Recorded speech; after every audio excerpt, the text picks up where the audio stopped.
What up, Jay Spliff? Progress. Yo, I'm Kev Nish. DJ Verman. We're the Fareast Movement, FM in the house, rocking out with Kevin W Reese. Stay free wired, y'all. Kevin W Reese. All right, I'm here with the Fareast Movement, man. How's the tour going with Lil Wayne? I mean, everybody's really cool, and the crew, you feel the excitement. Like, first day kicked off, we just went out there and drove by the people. They were like, you know, having, man, before every sports game. Oh, they're having the, what's the word for it? The, oh my goodness. Kickoff party. It's all right.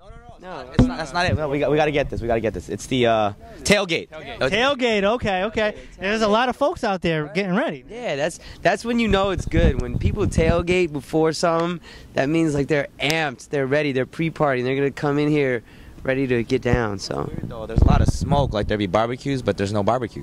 Right. that is weird. What is that? I wonder where that's coming from. Great, though. People are meditating. Hickory. Now explain the outfits, fellas. What's going on here? Oh, House of the Freak, Transparent Agency. It's our crew in downtown LA. Okay. Everything we do is in-house, from what we rock to the music we make to the websites we build. You know, we just keep it very homegrown, ingrown.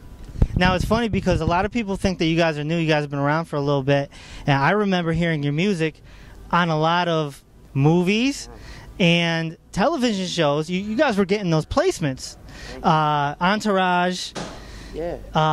CSI, Yeah. Fast and Furious. Yeah. Man. So how important do you think those placements were on your rise to where you are now? It was crucial. That's what you call survival. Like when before we were signed or before anything, my man Progress right here, he figured out how to, you know, get it to the right people. We used to sit outside of directors' houses, and when they would walk out, we would just run up on them. No, I'm just kidding. You know what I mean? But no, you know, you figure out, like, you know, he figured out, you know, the right people to meet to get it in there. And once we got our music to the right people, the placements just started coming when they get used to your name and used to your sound, and that kept us afloat. That we were able to, you know, buy a new microphone from Radio Shack. Well, I gave you some checks. No, I mean, you know, it wasn't the greatest, but, you know, we had one more day of $1 tacos and Jumbo Jacks, and so, you know, and we lived off that for a good. I hope there's not a lot of aspartame and Jumbo Jacks. Not that I'm aware of, but there's other bad stuff. Yeah, we had a lot of that. Yeah. So, you know, now a lot of people know who you are from the G6 song, right? That song went, what, double platinum or something like that? Something like that? Okay. So how do you feel singles, the art of a single, how do you think that helps the music business this day and age with digital being so strong, iTunes and such? How does, you know, that single going double platinum, how does that help? I think that, you know, these days people are just into so many different types of music. Like, they're just downloading all kinds of different singles and they put their iPod on shuffle. And, you know, one day you might feel like listening to G6. Next day you might want to listen to Foster People and want to have some pump up kicks. You know, who knows? But, you know, it's all about just diversifying your playlist. So, you know, singles, albums, whatever. Sometimes you want to get into an artist and you get an album. Sometimes you like the song. A single doing that well, do you think that it really helps the album? Or is it kind of a hit and miss thing? No, it definitely helps the album depending on what the artist does to surround that single. You know, we learned a lot. This is like, we went on tour with Lady Gaga, Rihanna, and it took like 10 tours to realize, let's wrap our bus. Let's put our faces on our bus so you can attach that single with that face. Because the single, people are going to know the song, but I don't even know what they look like. Oh, it's those dudes? Yeah. And it takes a while, and we had to learn that. We had a second single out, Rocketeer, which did well, but it sounded completely different from like a G6, to where people didn't even know it was the same person, and they still don't know who did that song, who did G6, who did Rocketeer. Right. And so it's up to the artist, the label, the marketing, to really put some legs underneath it so that people can connect it. Then I think a single will help an album. An artist like Wayne or anyone that's established, sometimes all you need is one hit single, and it'll push everything you're doing, from your shows to your endorsements to your album, of course. Branding. Exactly. It's all about branding. Now, what influenced you guys to have that electronic type sound? Where'd that come from? We took well, it was a lot of DJ Verman experimenting, and we took a trip. We put ourselves on a a home, I don't know, do-it-yourself tour in Amsterdam. Someone brought us out there. We did 4 shows. Every show had about 5 people. So, you know, you go there and you learn and you realize, wow, like, we need to step our game up. And he started really getting in with, like, a lot of the electronic DJs. And this was in 2006. So in 2007, we decided, let's go and rap all of our same songs and old school rhymes over this new electronic stuff. And that's the birth of the Free Wired Sound and Girls on the Dance Floor and Like a G6. All right, there you go. What's the wildest? You've done some tours.